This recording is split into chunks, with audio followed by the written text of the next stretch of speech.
நாங்கள் இன்றைக்கு நண்டு கறி மேக் பண்ண போகிறோம். அதுக்கு முதல்ல நண்டை கழுவுறோம்.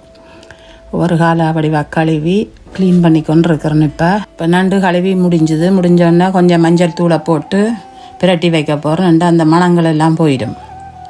இப்போ பிரட்டி வச்சுட்டு வெங்காயத்தை வெட்டி கொண்டிருக்கிறேன். வெங்காயம் ஒரு 3 வெங்காயம், இந்த பச்சை மிளகாய், இஞ்சி, உள்ளி எல்லாம் வெட்டி வச்சுட்டேன்.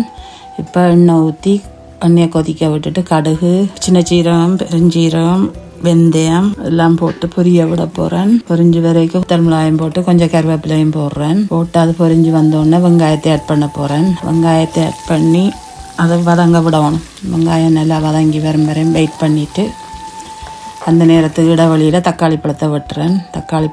ஒரு தக்காளி பழம் காணும் வெட்டி வச்சுட்டு பிறகு அதுக்கு அரைக்கிறதுக்கு மிளகு, சீரகம், சின்ன சீரகம், கொஞ்சம் பாஸ்மதி ரைஸ், கொஞ்சம் தேங்காய்ப்பூ வெள்ளத்தையும் போட்டு லோ ஃப்ளேமில் கொஞ்சம் நேரம் வதக்க போகிறேன்.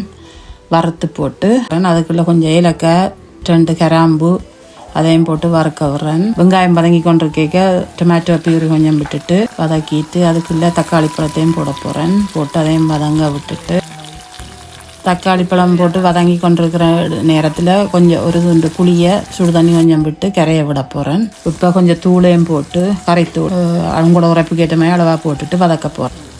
சீசனிங் சால்ட்டும் போட்டுட்டு உப்பும் போட்டு சீசனிங் சால்ட் எல்லாம் போட்டு வதக்குறேன். வதங்கி வரைக்க தெரியும் எண்ணெய் பிரிஞ்சு வருகுதில்ல. அப்படி வரைக்குள்ள இனி நண்டை கொட்டி கிளற போகிறேன். நண்டை கொட்டி கிளறி கொண்டு ஒரு 5 நிமிஷம் கிளறி எல்லா பக்கம் பிரட்டி விட்டுட்டு நண்டை பிரட்டி மூடி விட்டுட்டு அந்த டைமுக்கு புளியை கரைக்கிறேன். அது சுடாரி இருக்கும், அப்போ கரைக்கிறேன்.